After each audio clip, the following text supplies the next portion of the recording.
Supreme কোর্টে বিপাকে মমতা বন্দ্যোপাধ্যায়ের সরকার।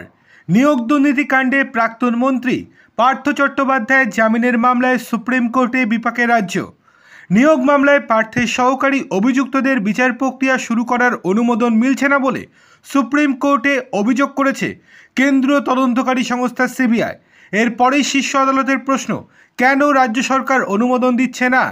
এই বিষয়ে সিদ্ধান্ত নেওয়ার জন্য রাজ্যকে সময়ও বেঁধে দিল আদালত।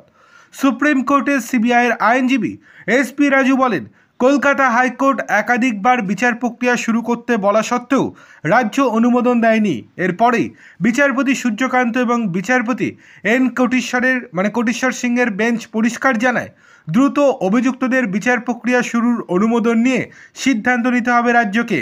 রাজ্যের কোনো উপায় নেই। সুপ্রিম কোর্টের নির্দেশ, আগামী 2 সপ্তাহের মধ্যে রাজ্যকে সিদ্ধান্ত জানাতে হবে।